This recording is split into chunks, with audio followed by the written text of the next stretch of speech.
So class 9th chapter number 13 surface area and volume. तो ये chapter बहुत important है क्योंकि 9th क्लास का ही बेस जो है वो 10th क्लास में यूज़ होता है। ठीक है, तो इसलिए इस पूरे चैप्टर का मैं ओवरव्यू देने वाला हूँ और पूरा एक एक चीज़ एक्सप्लेन करूँगा कि ये कैसे आप सरफेस एरिया निकाल सकते हो, कर्व सरफेस एरिया निकाल सकते हो और टोटल सरफेस एरिया कैसे निकाल सकते हो, फिर लैटरल सरफेस एरिया है वो कैसे निकाल सकते हो। तो इसमें जो पहला फार्मूला है, बहुत ज़्यादा फार्मूले नहीं है, छोटी छोटी चीज़ें हैं। तो जैसे आप सब लोगों ने देखा होगा कि एक मैच बॉक्स, ये सब ने देखा होगा मैच बॉक्स। ठीक है, तो मैच बॉक्स में ये एक शेप है। ठीक है, ये मैचिस जो होती है वो ऐसी होती है। ठीक, तो ये जो मैच बॉक्स है ना, ये बहुत अच्छा एग्जाम्पल है किसका, क्यूबॉइड का।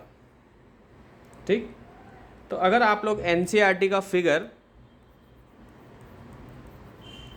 एनसीईआरटी की फिगर देखें 13.2, ठीक, जिसमें कि आपको ये सारी शेप्स अलग अलग करके दी हुई है। तो जैसे इसमें सबसे पहली शेप ये दी हुई है, तो ये क्या है, ये एक रेक्टेंगल है। तो अगर आप माचिस के ऊपर वाला पोर्शन देखो और नीचे वाला पोर्शन अगर देखो तो दोनों सेम है ना, तो यानी कि इसमें लेंथ और विड्थ जो है वो दो बार है, दो बार रिपीट होगा, एक ऊपर और एक ऊपर होगा। तो सरफेस एरिया का मतलब क्या है, सरफेस एरिया का मतलब ये कि जैसे आप माचिस को बाहर से कहाँ कहाँ टच कर सकते हो, तो आप माचिस को यहाँ पे टच कर सकते हो, इस पोर्शन पे टच कर सकते हो, आप यहाँ पे टच कर सकते हो, फिर आप माचिस को नीचे टच कर सकते हो, इधर टच कर सकते हो, इधर टच कर सकते हो, इधर टच कर सकते हो, इधर, यानी कि आप 6 जगह पे टच कर सकते हो बाहर से अपनी उंगलियों से। तो ये 6 जगह का एरिया जो आपने अगर जो पूरा कवर किया, तो इसी को हम कहते हैं कर्व्ड सरफेस एरिया।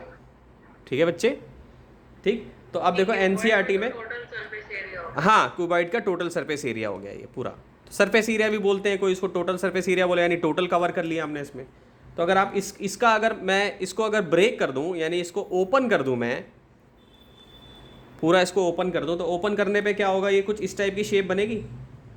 यानी माचिस को अगर मैं ब्रेक कर दूं, उखाड़ दूं पूरा, तो कुछ इस तरीके की शेप बनेगी, यूं,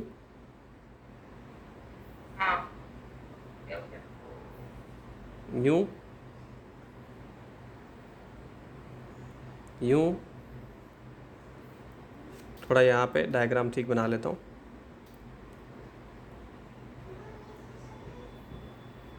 यूं और यूं। ठीक है, यूं और यूं मैं कर सकता हूँ।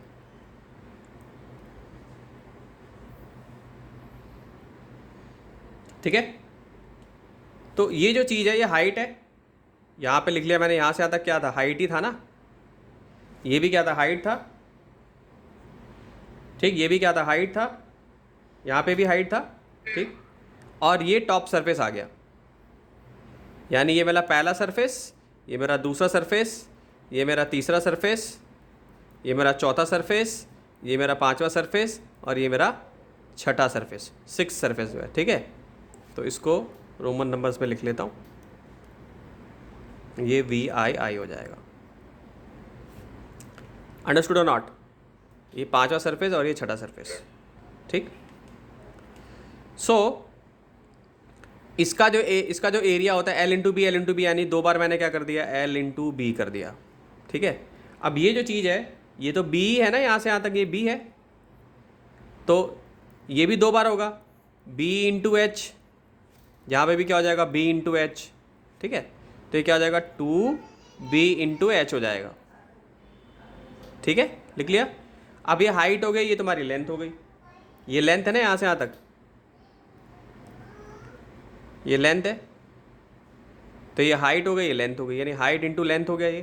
ये भी दो बार आ रहा है, हाइट इंटू लेंथ, ये भी हाइट है पूरी, है ना, ये भी हाइट है, तो हाइट इंटू लेंथ यहाँ पे, हाइट इंटू लेंथ यहाँ पे, तो ये भी दो बार हम ऐड करेंगे, तो ये क्या हो जाएगा, 2 हाइट इंटू लेंथ।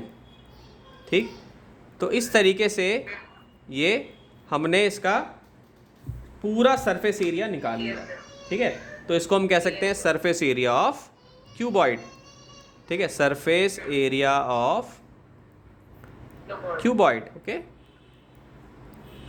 ये आ जाएगा तुम्हारा। हाँ, तो बेटा इसमें क्या है कि अभी आपको ये कोशिश करनी चाहिए कि हर फॉर्मूले का ओरिजिन आपको पता होना चाहिए। जैसे ही आपको ओरिजिन मालूम हो जाएगा तो आप उसको अब सॉल्व कर सकते हो। अब जैसे मान लो कि इसी पे अगर मैं एक क्वेश्चन फ्रेम कर दूँ, मैं बोलूँ कि मैं ये चीज़ हटा रहा हूँ, इसको रिमूव कर रहा हूँ मैं, मान लो कि मैं ये बोलूँ कि मैंने इसको रिमूव कर दिया, मान लो मैंने इसको कलर्ड पेन से कर दिया, तो अब तुम्हारे फॉर्मूले में क्या चेंज आएगा? फॉर्मूले में ये चेंज आएगा कि ये जो 2 था, लेंथ इंटू विड्थ जो थी, हाँ, तो इसको हटा दोगे, एक ही ले लोगे। नहीं नहीं, ये वाला हटा है ना, ये है ना बेटा, ये तो ये क्या है तुम्हारा, ये बी इंटू एल है ना, यहाँ से यहाँ तक, ये तो सेम है ना दोनों, ये चीज़, तो बी इंटू एल, हाँ, तो एक हटा दूंगा मैं। तो बच्चे ना रटते रहते हैं, वो क्या करेंगे, रटने लगेंगे, ये इसका फार्मूला, ये इसका फार्मूला है। रटना नहीं है, ये सारी चीज़ें बहुत लॉजिकल हैं, ठीक है। तो अब ये आपने एक पहला फार्मूला समझ लिया, इजी लगा, बिल्कुल कोई दिक्कत नहीं है, यानी कि हमने क्यूबॉइड का समझ लिया। अब अगर मैं बोलूँ कि ये जो क्यूबॉइड था, अब इसको मैंने शेप चेंज कर दी, मैंने ये शेप चेंज कर दी ऐसे, यूँ, ठीक है बेटा, ये मैंने शेप चेंज कर दी। तो क्यूबॉइड में, क्यूब में क्या प्रॉपर्टी होती है? क्यूब को अगर हटा दूँ तो एक की बात करूँ तो स्क्वायर होता है, स्क्वायर की सारी साइड सेम होती हैं। इसी स्क्वायर को अगर मैं 3D में कन्वर्ट कर लूँ तो ये क्या बन जाएगा? क्यूब बन जाएगा, बनेगा ना क्यूब, हाँ कि ना? यस, क्यूब बनेगा। तो अब क्यूब में क्या होता है, लेंथ भी बी के इक्वल होती है, हाइट भी एल और बी, ये सारे आपस में इक्वल होते हैं। तो यानी ये जो हमने अभी फॉर्मूला पढ़ा है, बस हमें एक चीज़ करनी है इसमें, हमें इसमें क्या करना है, सरफेस एरिया ऑफ क्यूब कर देना है, ठीक। तो ये क्या हो जाएगा तुम्हारा फॉर्मूला, क्या हो जाएगा, वही पहले वाला लिखूंगा, लेकिन यहाँ पे सब कुछ इक्वल है आपस में, तो एल बी एच, तो इसको मैं साइड कर देता हूँ, तो यहाँ पे भी क्या आ जाएगा, साइड का स्क्वायर, इस सबको मैंने साइड ले लिया तो साइड का स्क्वायर हो गया। यहाँ पे भी क्या होगा, बी एच की जगह पे 2 हो जाएगा, साइड का स्क्वायर प्लस 2 हो जाएगा, और साइड का स्क्वायर हो जाएगा, होएगा कि नहीं होगा? ठीक, तो क्या बन जाएगा फॉर्मूला, 6 साइड का स्क्वायर बन जाएगा ये। तो ये हमारा क्या निकल गया, सरफेस एरिया ऑफ क्यूब।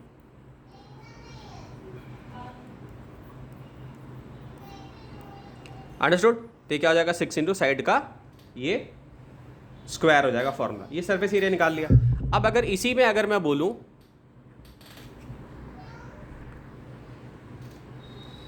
तो लेटरल सरफेस एरिया क्या होता है कि सपोज करो कि ये जो क्यूब है,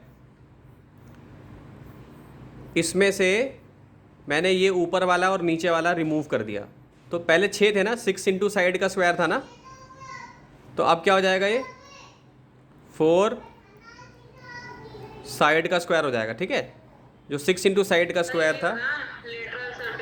हाँ, लेकिन बेटा कोई इसका ये फॉर्मूला है हार्ड एंड फास्ट, ये रूल है कि 4 ही होगा। अगर मान लो मैं बोलूँ कि मैं इसको भी रिमूव कर दे रहा हूँ, मान लो कि मैंने इसको भी रिमूव कर दिया और इसको भी रिमूव कर दिया, तो क्या हो जाएगा फिर, ये फॉर्मूला क्या हो जाएगा, यही सेम फॉर्मूला हो जाएगा, 2 साइड का स्क्वायर हो जाएगा। तो कोई हार्ड एंड फास्ट रूल नहीं है कि बस यही करना है कि हमें 4 ही हटाने या 2 ही हटाने, ठीक है। तो ये बात ध्यान रखने वाली है, अंडरस्टूड, ठीक है। तो ये लेटर सरफेस हो गया। अब आते हैं अगला पार्ट जो है, सिलेंडर पे आते हैं, सरफेस। मोस्ट प्रोबेबली जो क्वेश्चंस होते हैं, हाँ, उनमें यही होता है ना कि वाइट वॉश करना है और फिर फ्लोर को नहीं करना होता। हाँ हाँ, फ्लोर को नहीं होना, या टंकी में क्या होता है कि ऊपर वाली चीज़ में कोई और वो चीज़ यूज़ करते हैं, नीचे वाली मतलब यूज़ करते हैं, टाइल्स यूज़ करते हैं, तो हर जगह तो टाइल्स लगाते नहीं है, नीचे वाला पोर्शन में सीमेंट लगा दिया, तो उसमें कोई ज़रूरी नहीं कि 4 ही हो, 2 भी हो सकता है। एक्वेरियम वाले जो क्वेश्चन हो गए उसमें भी ऐसे यूज़ किया जाता है, ठीक है। सो अगला आते हैं, अगला जो फॉर्मूला हमारा सिलेंडर है, surface area of a cylinder, ठीक है, सरफेस एरिया ऑफ सिलेंडर। तो बेटा सिलेंडर में क्या होता है, सिलेंडर कैसा होता है, अगर मान लो इसको एक्सप्लेन करने के लिए मैं एक सिक्का ले लूँ, ये सिक्का ले लूँ, तो इस सिक्के को मैं कहाँ से कहाँ टच कर सकता हूँ, मैं यहाँ से यहाँ टच कर सकता हूँ ना, उंगलियों से, ये हर जगह टच कर सकता हूँ। तो टच करते करते करते करते क्या होगा, ये मैंने 2πr कवर करूँगा ना, टच करते करते इसका पेरीमीटर कवर करूँगा। मान लो कि एक सिक्के के ऊपर मैंने एक और सिक्का रख दिया, ये रख दिया मैंने एक और सिक्का, फिर इसके ऊपर मैंने एक और रख दिया, फिर मैंने इसके ऊपर एक और रख दिया, फिर मैंने इसके ऊपर एक और रख दिया, फिर मैंने इसके ऊपर एक और रख दिया,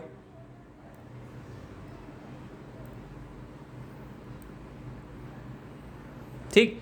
तो रखता जा रहा हूं तो कुछ इसकी हाइट बढ़ रही है ना, बढ़ रही है ना इसकी हाइट। तो फॉर्मूला क्या हो जाएगा, 2πr into H, 2πr into H हो जाएगा इसका, ठीक है, सरफेस एरिया। ठीक, अब आ जाते हैं सिलेंडर पे। अब इसको सिलेंडर में बना लूँगा। तो मान लो ये मेरा सिलेंडर हो गया, ठीक। तो मान लो सिलेंडर में मैंने ऊपर और नीचे ओपन करा हुआ है, तो मेरा सरफेस एरिया का फॉर्मूला क्या हो जाएगा, 2πrh हो जाएगा। ये मेरा क्या हो जाएगा, कर्व सरफेस एरिया। दोनों में तो 2πrh ही होगा ना। नहीं, ये कर्व सरफेस एरिया हुआ। जब टोटल की बात करूंगा तो मैं इसको यहाँ पे ढक्कन से बंद कर दूंगा, यहाँ पे ढक्कन से बंद कर दूंगा और यहाँ पे ढक्कन से बंद कर दूंगा, ठीक है। फॉर्मूला क्या है, टोटल का फॉर्मूला ये हो जाएगा, देखो अब ये ऊपर से ढक्कन बंद कर दिया, ये पाई आर स्क्वायर हो गया। फॉर्मूले को रटना नहीं बेटा, समझने की कोशिश करो कि कैसे लॉजिक से आ रहा है। हाँ, 2πrh+r। नहीं, 2πrh हो गया। और ये भी हमने कवर कर लिया, तो ये पाई आर स्क्वायर, ये पाई आर स्क्वायर, देखिए कितना हो गया, 2πr² हो गया, ठीक है। हाँ तो वही होगा ना, तो 2πr कॉमन ले लेंगे, h+r। हाँ, वैसे हाँ, 2πr हो गया और एक आ जाएगा h+r आ जाएगा, ठीक। 2πr आ जाएगा, 2πr आ जाएगा और h+r हो जाएगा, ठीक है। क्लियर है, ठीक है। तो ये हो गया कर्व सरफेस एरिया।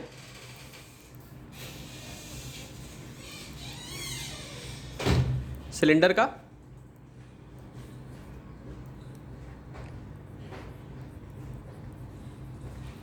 और ये हो जाएगा total surface area of cylinder, ठीक है। तो इस तरीके से याद रखना है। अब आते हैं तीसरा जो फॉर्मूला है, कोन। आज मैं सारे फॉर्मूले बता दूंगा तुम्हें, उसके बाद क्वेश्चन हम करेंगे solve. Surface area of a cone, ठीक है। तो कोन क्या होता है भाई, सबने देखा, हैप्पी बर्थडे जब मनता है तो तुमने देखा होगा, तुम कभी किसी के घर गए होगे तो इस तरीके से कोन हमें मिल जाता है पहनने के लिए, कोन हमें मिल जाता है पहनने के लिए, मिलता है ना, मिलता है कि नहीं मिलता है ऐसा कोन, कोन मिलता है ना, ये इसी को कोन हम कहते हैं, ठीक। तो इस कोन में क्या होता है, दो चीज़ें होती हैं, ठीक है।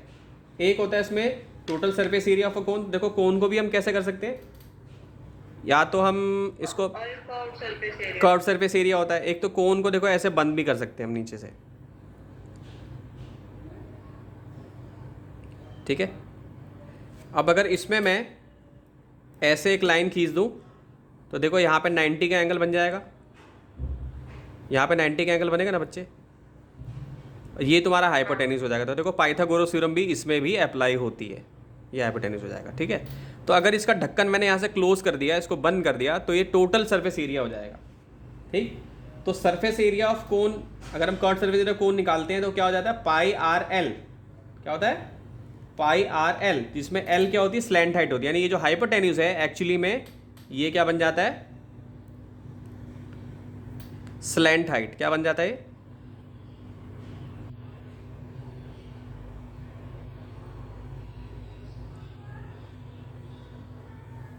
ठीक है, क्या बन जाता है, स्लैंट हाइट। अंडरस्टूड।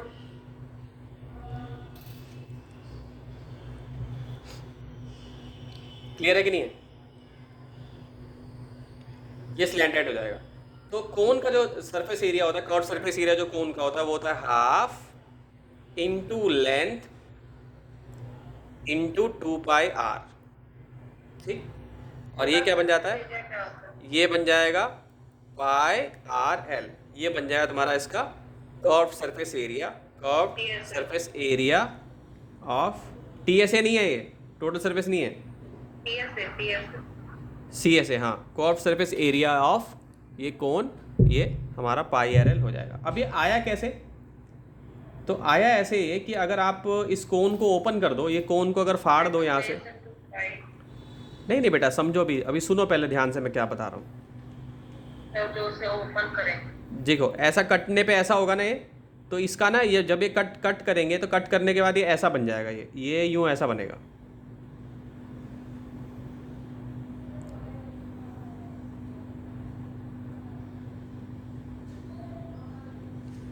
ओ हो गया, ये ए हो गया,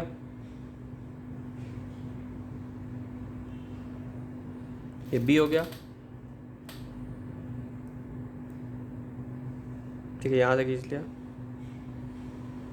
ये B1 हो गया, ये B2 हो गया,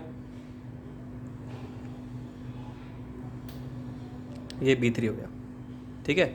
ये B1 हो गया, ये B2 हो गया, और ये क्या हो गया तुम्हारा B3 हो गया। ओके,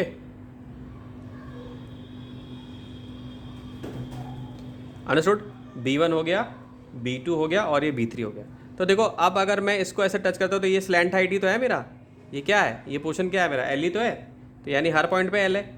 तो अगर मान लो मैं एक छोटा सा एक पार्ट इसका ले लेता हूँ तो उसका फॉर्मूला क्या होगा, हाफ इंटू बे, जैसे मान लो इसका जो बेस है वो B1 है, हाफ इंटू B1 और इंटू में L, ठीक है। अब जितने भी मैं शेप्स बनाते जा रहा हूँ, जितने भी शेप्स मैं ऐसे बनाता जा रहा हूँ, सब में L तो सेम ही रहना है, केवल क्या चेंज होगा, B1 चेंज होगा, B1 से फिर B2 चेंज होगा, फिर B3 चेंज होगा, फिर B4 चेंज होगा, होगा कि नहीं होगा। और ये सारे छोटे छोटे जो B1 B2 B3 हैं, ये सारे ऐड होकर क्या बनेंगे, यस एग्जैक्टली, ये सारे ऐड होते होते क्या बन जाएंगे तुम्हारे, ये बन जाएंगे इसका पेरीमीटर, क्या बन जाएंगे, 2 पाई r बन जाएंगे, ठीक है। तो अब क्या होगा, तो पूरा जो नहीं, L तो कॉमन आ जाएगा ना, सब में L तो कॉमन आ जाएगा, L ये हाफ हो गया, एक्चुअल L तो रेडियस है ना, हाफ L रेडियस थोड़ी ना है बेटा, L is not your radius. हाँ इस केस में, हाँ इस केस में ऐसे रेडियस है, इस केस में यहाँ पे रेडियस है तुम्हारा L जो है, लेकिन ये स्लैंट जब इस शेप में आएगा तो ये हाइपोटेन्यूस बन जाएगा और रेडियस कुछ और निकलेगा हमारा, ठीक है। तो हम बस फॉर्मूला भी डिराइव कर रहे हैं कि आया कैसे है। तो देखो ये खूब सारे सब हमको ऐड करते गए, इसको ऐड करते गए तो क्या हो जाएगा, हाफ इंटू 2 पाई r इंटू ये L तो कॉमन आ जाएगा सब में, ये बन जाएगा, ठीक। तो 2 से 2 कट जाएगा तो फॉर्मूला क्या हो जाएगा, पाई आर एल। तो इस तरीके से अगर समझ के याद रखोगे ना इस तरीके से, तो तुम्हें कभी फॉर्मूला ज़िंदगी में भूलोगे नहीं कि आया कैसे।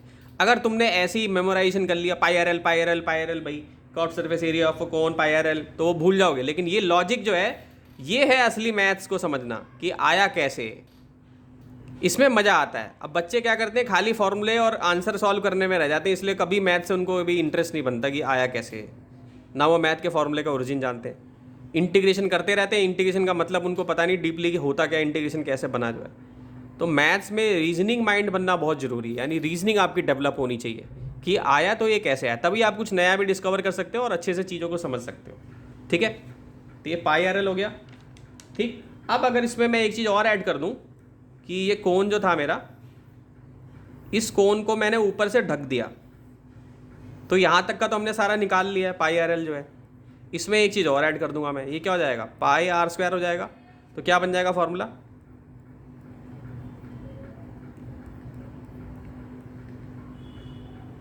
क्या बन जाएगा ये,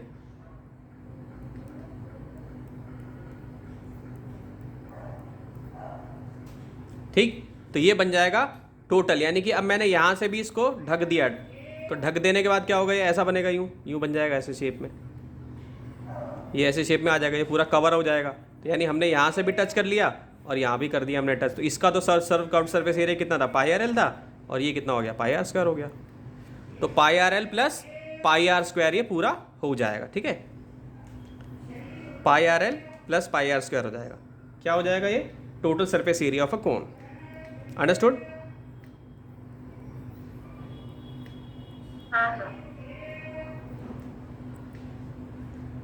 ठीक है। तो ये दोनों फॉर्मूले अब आपको याद रहने चाहिए, ठीक है। अगर इसको खाली छोड़ दूं तो ये अगर मैं इसको हटा दूं यहाँ से, अगर कोन को खाली मैं इसी शेप में रहने दूं,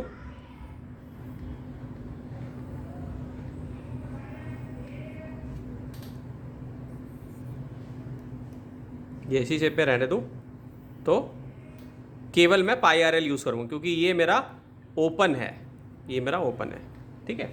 तो ये भी फॉर्मूला हो गया हमारा। अब आते हैं surface area of a sphere पे, ठीक। ये कौन सा था, ये पार्ट था हमारा, तीसरा पार्ट था, ये चौथा पार्ट अब हम करते हैं इसमें।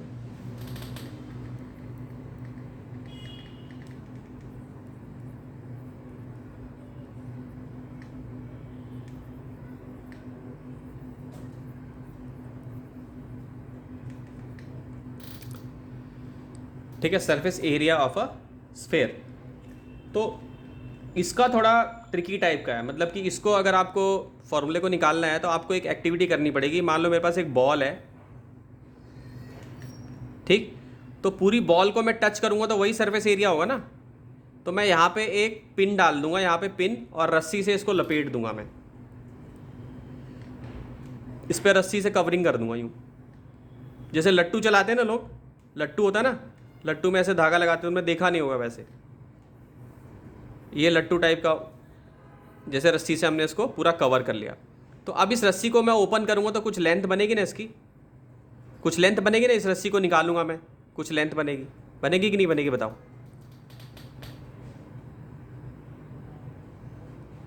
हेलो, लेंथ बनेगी ना कि नहीं बनेगी अर्जित? बनेगी, हाँ बनेगी, हाँ, बिल्कुल ठीक। तो अब इस सीधी लाइन से, यानी इस सीधी लाइन या इस सीधी रस्सी से मैं, या इस सीधे धागे से मैं क्या कर सकता हूँ, इसको मैं सर्कुलर भी बना सकता हूँ। तो ये देखा गया है कि चाहे आप दुनिया का कोई भी स्फेयर ले लो, किसी भी शेप का ले लो, हर बार 4 ही इक्वल साइज के सर्कल बनेंगे। यानी इससे 4 सर्कल आप बना सकते हो, 4 सर्कल, यानी ऐसे आप हमेशा 4 ही सर्कल बना पाओगे, 4 सर्कल, ठीक है। तो एक सर्कल का एरिया कितना होता है, पाई आर स्क्वायर।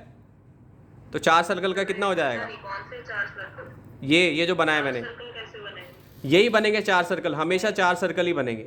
चाहे आप कोई सा भी ले लो, चाहे आप शेप छोटी ले लो, यहाँ छोटी शेप ले लो, ठीक, या और छोटी शेप ले लो। तो आप अगर आप इसको शेप से, इस शेप को अगर कवर करोगे, यूँ अगर कवर करोगे इसको, तो कवर करने के बाद जो आपको रस्सी निकलेगी बाहर, और उससे आप हमेशा इक्वल साइज के 4 ही सर्कल बना सकते हो। तो यानी कि एक का हो गया पाई आर स्क्वायर, दूसरे का भी पाई आर स्क्वायर, इसका भी पाई आर स्क्वायर, और इसका भी क्या हो गया, पाई आर स्क्वायर। तो ये क्या निकला?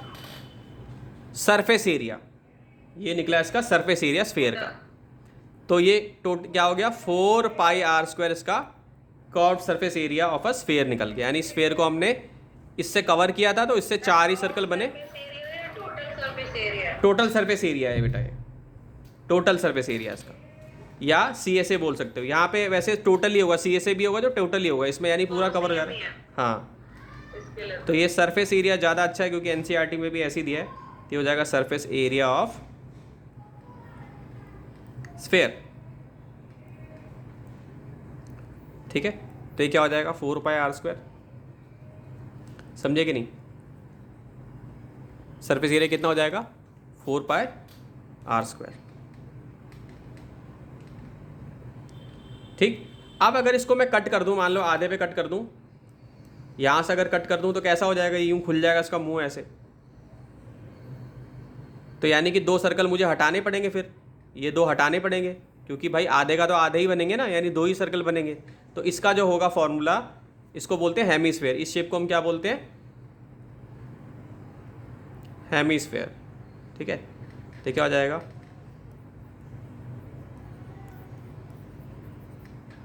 ये हेमीस्फेयर हो जाएगा,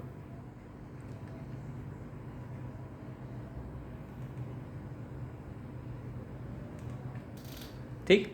ये क्या बन गया, हेमीस्फेयर बन गया। तो हेमीस्फेयर का आधा हो जाएगा भाई ये, और स्फेयर का आधा हो जाएगा, कितना हो जाएगा, 2 पाई आर स्क्वायर। भाई पूरे का जब 4 पाई आर स्क्वायर था, तो आधे का 2 पाई आर स्क्वायर हो जाएगा, होगा कि नहीं, बोलो। नहीं, क्यों नहीं होगा, क्योंकि वो नीचे का सर्कल भी तो आ गया। नीचे का सर्कल कहाँ आ गया, वो नीचे का सर्कल आ गया, तो अभी हमने नीचे वाले का तो लिया नहीं ना, अभी इसको बंद तो किया नहीं हमने, ठीक है। तो इसका जो सरफेस, केवल जो कर्व्ड सरफेस एरिया वो इतना, ये खुला हुआ है, लेकिन अब हाँ, हाँ, तो अब मैंने इसको बंद कर दिया यहाँ से अगर बंद कर दिया मैंने, तो ये क्या हो जाएगा, हाँ, टोटल हो जाएगा इसका, total curved surface area of hemisphere जो हो जाएगा, ठीक है। तो टोटल कर्व्ड सरफेस एरिया जो होगा हेमीस्फेयर का, ये कितना हो जाएगा, 2 pi are square plus pi are square. तो ये कितना हो जाएगा, 3 पाई आर स्क्वायर, ठीक है। ये बन जाएगा तुम्हारा टोटल कर्व्ड सरफेस एरिया, यानी अगर हेमीस्फीयर जो है तुम्हारा ऊपर से कवर है बेटा, ठीक है। और अगर ये खुला हुआ है यानी अगर ये हेमिस्फेयर यहाँ से ओपन है, यानी ऊपर से ओपन है, जैसे कटोरी होती है ना उस टाइप के शेप का है, अगर ये अगर ऊपर से ओपन है, यहाँ से ओपन है, तो इस केस में क्या होगा, केवल 2πr² हो जाएगा, क्योंकि आप केवल इतने ही एरिया को तो टच कर पा रहे हो जो मैं डार्क कर रहा हूँ, ठीक है, इतने एरिया को तो कर पा रहे हो टच।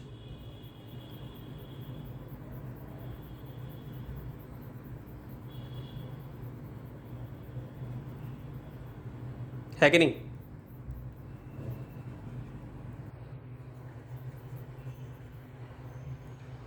तो ये कितना हो जाएगा बेटा, ये हो जाएगा 2πr²। अंडरस्टूड? ठीक है, तो ये हमने एक और फॉर्मूला कर लिया। अब आते हैं क्यूबॉइड पे आ जाते हैं। इस फिगर को हेमिस्फीयर कहते हैं। हाँ, इसको हेमिस्फीयर बोलते हैं, यानी कि कटोरी को कह सकते हो, जो कटोरी यूज़ करते हैं ना हम लोग, इसी शेप की होती है। ये इसका कर्व सरफेस एरिया हो गया। हाँ हाँ हाँ, 2πr²। तो अब जो टॉपिक है, जो फॉर्मूला हम समझने वाले हैं, जिसका ओरिजिन हम समझने वाले हैं, वो है वॉल्यूम ऑफ क्यूबॉइड। तो क्यूबॉइड की शेप इस तरीके से होती थी, ठीक। तो इसका अगर मैं एक छोटा सा पार्ट बना दूं, इसका एक छोटा सा पार्ट ऐसे बना दूं, तो इस तरीके से होगा पहला पार्ट। अब मान लो इसके ऊपर मैं और भी सारी चीज़ें रखता गया, मतलब इस शेप में मैं इसके ऊपर मैंने एक और चीज़ रख दी। हाँ बेटा बोलो। तो अब इसके ऊपर शेप ये अलग अलग लगा दी, ये अलग मैंने शेप इसके ऊपर लगा दी, मान लो ये लगा दी, मान लो मैंने, ठीक है। तो आप देखोगे कि जो सबसे पहली शेप थी वो क्या थी, वो एल थी यहाँ से यहाँ तक, और यहाँ से यहाँ तक क्या थी, बी थी, ठीक है। तो जब मैं इसके ऊपर चीज़ें रखते जा रहा हूँ बार बार, तो रखते जाने से क्या हो रहा है कि इसकी हाइट बढ़ रही है, ठीक है, ये हाइट बढ़ रही है। तो यही तो शेप बनेगी फाइनल ऐसी शेप बन जाएगी। तो इसका मतलब है कि एल इंटू बी बार बार n टाइम्स मल्टीप्लाई हो रहा है, n टाइम्स मल्टीप्लाई हो रहा है, ओके। मतलब ये है कि लेंथ इंटू जो विड्थ है, n टाइम क्या हो रहा है, एक्चुअली में हाइट है n जो है यहाँ पर, भाई यही तो बार बार बढ़ रहा है। तो ये क्या हो जाएगा formula, L into B into H. तो ये हो जाएगा तुम्हारा वॉल्यूम ऑफ क्यूबॉइड, ओके। ये हो जाएगा वॉल्यूम ऑफ क्यूबॉइड, ठीक है। तो ये वॉल्यूम ऑफ क्यूबॉइड हो जाएगा। तो इसको हम क्या ले सकते हैं, L एग्जैक्टली। अब अगर तुम्हें बोलूं कि अगर तुम खुद लॉजिकली सोचो कि क्यूब का वॉल्यूम क्या होगा, तो तुम बोलोगे सर सब कुछ तो सेम रहता है उसमें, यानी कि क्यूब का L³ हो जाएगा। एग्जैक्टली यही मैथ्स है कि अगर एक चीज़ आपको समझ में आ गई तो वही कॉन्सेप्ट आप दूसरे में अप्लाई कर पा रहे हो, कनेक्शंस ढूंढ पा रहे हो, पैटर्न ढूंढ पा रहे हो, लिंक ढूंढ पा रहे हो, ठीक है। यही मैथ्स है, असली मैथ्स यही है, सवाल सॉल्व करना, कंक्लूजन पे पहुंचना, लेकिन उसके पीछे की जो अंडरस्टैंडिंग है वो क्लियर होनी चाहिए, समझ रहे हो। तो अब देखो क्यूब का तुम्हें पता चल गया कि क्यूब का L³ होता है, गॉट इट। तो क्यूब का जो फॉर्मूला है वॉल्यूम का L³ हो जाएगा, समझ गए। अब आते हैं अगले पे। So volume of cube side cube हो गया, क्योंकि सारी चीज़ें सेम है, LB BB HB सेम है आपस में, तो वॉल्यूम ऑफ क्यूब क्या हो जाएगा, साइड का क्यूब हो जाएगा। अब आते हैं वॉल्यूम ऑफ सिलेंडर पे। वॉल्यूम ऑफ सिलेंडर पे, तो सिलेंडर को मैं ऐसे बना दूं, एक सिक्का बना दूं पहले यहाँ पे, मान लो ये एक सिक्का बना दिया मैंने। अब इसी सिक्के के ऊपर एक सिक्का, हाँ एक सिक्के के ऊपर इसके ऊपर सिक्के रखते जाऊं, सिक्के का एरिया होता है πr²। एग्जैक्टली। तो ये भी तुमने अब समझ लिया कि ये कैसे आया। तो देखो h हाइट तक जा रहा है और बार बार क्या रिपीट हो रहा है, πr² ही रिपीट हो रहा है। तो यानी कि इसका जो वॉल्यूम होगा वो क्या हो जाएगा, πr² h। तो वॉल्यूम कितना हो जाएगा, πr² h, ठीक है। कितना ईजी है ये, ठीक है, रटना नहीं है हमें। Volume of volume πr² h, πr², बच्चे रटते रहते हैं, रटना नहीं है इसको बेटा, इसको हमें समझना है कि ये कैसे आया। तो उससे क्या है कि अब 50 साल के बाद भी कोई पूछेगा तो तुम्हें याद रहेगा कि वॉल्यूम आया कैसे, πr², ठीक। अब आते हैं कोन पे, volume of a right circular cone, ठीक है। Volume of, so volume of right circular cone. तो अब इसको निकालने के लिए कि इसके अंदर क्या है, अब यहाँ पे कोई ट्रिक तो बैठ नहीं पा रही है आपकी। जैसे यहाँ पे क्या था, सब कुछ सिमिट्री थी ना, यहाँ पे देखो जितनी जहाँ पे सिमिट्री हमें मिल जाती है वहाँ पे बहुत आसान हो जाती हैं चीज़ें, मैथ्स में बहुत आसान रहती हैं, बड़ी इजी रहती हैं सिमिट्री। लेकिन जहाँ सिमिट्री बदल जाती है तो वहाँ अलग मैथ्स हमें यूज़ करनी होती है। तो अब देखो ये दोनों की शेप्स अलग है, तो अगर मैं तुम लोगों से बोलूं कि इस वीडियो को रोक कर ज़रा सोचो अपने दिमाग से कि क्या तरीका हो सकता है कि जिससे कि मैं क्या इसके वॉल्यूम के साथ क्या कोई रिलेशनशिप में क्रिएट कर सकता हूँ, यानी कुछ रिलेट कर सकता हूँ। हैं, सोचो ज़रा, तो कुछ रिलेट कर सकते हो क्या इसको ऐसे, जिससे कि इसका और इसका आपस में हमें कोई फॉर्मूला पता चल जाए कि भाई ये इसके साथ ऐसे कनेक्टेड है। अगर इसकी हाइट सेम है, यानी कि यहाँ पे जो हाइट है और इसकी जो हाइट है वो बिल्कुल सेम है, यहाँ पे इसकी भी जो हाइट है वो बिल्कुल सेम है, ठीक। और अगर इसकी जगह मैं बोलूँ, या इसको मैं चेंज कर देता हूँ, इसको समझाने के लिए मैं एक शेप ले लेता हूँ। मान लो कि एक बाल्टी है, ठीक है बेटा, बाल्टी है मान लो आपके पास, ठीक है, ये बाल्टी है और बाल्टी में क्या भरते हैं हम, पानी भरते हैं, वाटर भरते हैं ना इसमें, ठीक। अब मान लो मैंने एक छोटा मग्गा ले लिया है, ठीक। तो छोटे मग्गे में मैंने पानी भरा, मग्गे में मैंने पानी भरा और उस पानी को मैं इसमें डालने लगा। तो मान लो कि मुझे पानी कितने बार इसमें डालना पड़ा, मुझे डालना पड़ा 10 टाइम्स, ठीक है। मैंने मग्गे में इसमें पानी लिया, वाटर लिया, पूरा भरा, इसको फुल किया, ठीक है, फुल कर लिया, इसमें पानी मैंने भर लिया और इसके बाद मैंने क्या किया, मैंने इसमें इसको डाल दिया, ठीक। अब इसमें मैंने जब पानी इसमें मैंने भर दिया तो मैंने ये देखा कि पहले थोड़ा सा इतना भरेगा, फिर इतना भरेगा, फिर इतना भरेगा, तो 10 टाइम्स में भर रहा है। तो मैं ऐसे अगर मान लूँ कि मैं इसका वॉल्यूम x है, इसका वॉल्यूम x है, तो इसका क्या है, 10 टाइम्स ऑफ x है। तो यहाँ पर अगर x लिखूँ मैं इसको, ठीक है, तो यहाँ पे भी 10 से मल्टीप्लाई कर दूंगा ना, तो 10x किसके इक्वल आ गया, 10x में। पूरी मैथ्स में जो भी हम पढ़ने वाले हैं उसमें बस हम यही कर रहे हैं, LHS को RHS के साथ रिलेट कर रहे हैं और किसी एक चीज़ को दूसरी की चीज़ के साथ हम कनेक्ट कर रहे हैं। तो देखो यहाँ पे कनेक्शन मिल गया हमें कि 10 टाइम ऑफ x और 10 टाइम ऑफ x है ना, इक्वल आ गया। तो यही टेक्निक क्या तुम इसमें इस्तेमाल कर सकते हो कि कोन के अंदर अगर मैं पानी भरूं और उस पानी को मैं इसमें डालूं तो क्या कुछ ऐसा वॉल्यूम का रिलेशन निकाल सकते हो क्या? Can you think? वीडियो को रोक करके सोच सकते हो क्या आप लोग? चलो बच्चों, अब आपने सोच लिया होगा। तो मान लो मैं इसके वॉल्यूम को v बोल दूं, इसके वॉल्यूम को v बोल दूं, तो इसके वॉल्यूम का मैं एक जगह लिख लूं, v लिख दूं मैं ऐसे, ठीक है। तो इसके वॉल्यूम को क्या लिखूंगा मैं, 10 इंटू एक्स लिखूंगा ना। x क्या है मेरा, वॉल्यूम ऑफ मग, ठीक है। तो इसको x लिख दूंगा मैं, तो ये क्या हो जाएगा, वॉल्यूम बाय 10 हो जाएगा, किसका, वॉल्यूम ऑफ मग। तो ये मैंने एक फॉर्मूला बना लिया, ठीक है, एक फॉर्मूला मैंने बना दिया, ठीक है। अब इस चीज़ का ना कनेक्शन है इसके साथ। तो अभी अभी आप लोगों ने पढ़ा था जो सिलेंडर होता है उसका जो फॉर्मूला होता है वॉल्यूम का, क्या होता है, पाई आर स्क्वायर और H, pi are square H. मान लो इसका आर और इसका आर हम सेम कर देते हैं, ठीक। तो दो चीज़ें में मिल गई, एक आर मिल गया, एक एच मिल गया। अब जैसा हमने इस डब्बे में पानी भरा था, जैसा हमने इस डब्बे के अंदर पानी भरा था, ठीक, और इसके पानी को फिर हमने जो मग्गे में पानी हमने भरा था उसको हमने इसमें डाला था, तो ऐसे ही इसमें भी हम पानी भरेंगे, इसमें पानी भरेंगे, वाटर लेंगे और इसको हम इसमें डालेंगे। तो हमेशा ये देखा गया है कि 3 बार में, 3 टाइम्स में ये जो कोन है ये सिलेंडर के वॉल्यूम को फिल कर देगा, ठीक है। तो अगर आप एक तरफ यहाँ पे लिख लो, यहाँ पे एक बार बेटा सुन लो पूरा पहले, वॉल्यूम ऑफ, बिल्कुल वेरी गुड बेटा, समझ गए, तो इसका मतलब कि बिल्कुल कॉन्सेप्ट क्लियर हो गया। तो वॉल्यूम ऑफ सिलेंडर मैंने एक तरफ लिख लिया, ठीक है। अब देखो जैसे यहां पर मैंने क्या लिया था, x लिया था, तो यहां पे क्या लिख दूंगा, वॉल्यूम ऑफ कोन, और कितनी बार में भर रहा है, 3 बार में, तो ये क्या हो जाएगा, h/3 हो जाएगा। एग्जैक्टली। तो सिलेंडर का वॉल्यूम क्या हो जाएगा, पाई आर स्क्वायर h/3। तो ये मैंने वॉल्यूम ऑफ,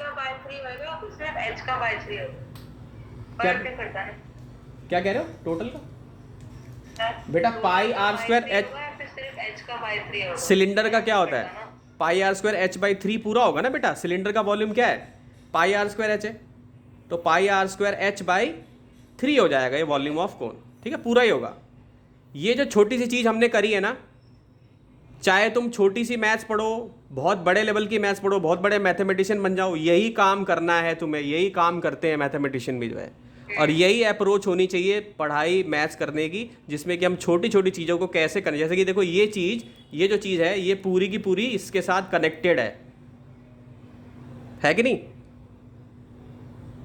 कनेक्टेड है कि नहीं? अब देखो एक इंटरेस्टिंग चीज़ मैं बताता हूँ। मान लो कि मेरे पास ये शेप है ऐसे, ये थोड़ा सब्जेक्ट से हट के है। मान लो कि ये शेप है ऐसे यूं,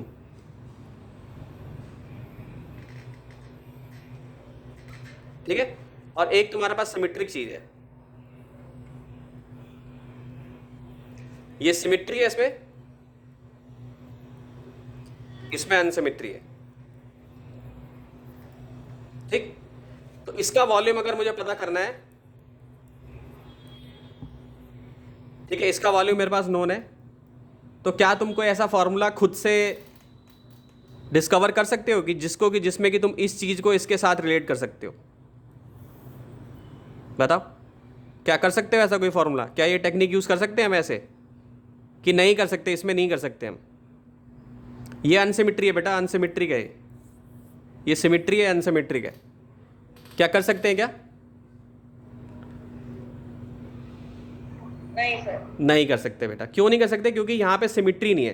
क्योंकि मैंने क्या बताया, हमेशा मैथ्स में हमें क्या देखना है, LHS इक्वल टू RHS करना है, और जब सिमेट्री होता है तो चीज़ें आसान हो जाती है। तो ये भी एक अलग, ये भी एक मैथ्स बन गई, ये भी एक मैथ्स बन गई कि ये डिस्कवर करना कि सिमेट्री को अनसिमेट्री के साथ हम कैसे लिंक कर सकते हैं, कैसे जोड़ सकते हैं, क्या कोई फॉर्मूला हम बना सकते हैं। अब जैसे मैं बोलूँ कि केवल इस डायमेंशन की शेप के लिए तुम फॉर्मूला अभी भी बना सकते हो, इस डायमेंशन की शेप के लिए अभी भी तुम फॉर्मूला बना सकते हो कि आप इसमें भरोगे पानी और इसको इसमें डाल दोगे, ठीक। लेकिन जैसे जैसे डायमेंशन बदलेगी तो फॉर्मूला जो है वो फेल हो जाएगा, ठीक। तो देखो ये भी एक इंटरेस्टिंग चीज़ है। तो इस तरीके से आपको सोच डेवलप करनी है अपनी मैथ्स में कि क्या हो सकता है, ऐसा होगा कि वैसा होगा, समझ रहे हो? ये रियल लर्निंग है। तो ये मैंने फॉर्मूला आपको इसका बता दिया। अब एक स्फेयर का रहता है, स्फेयर का मैं अगली क्लास में करा दूंगा जो है, ठीक है। इसको लिख लो आप फटाफट सब बच्चे। ठीक है। ठीक है।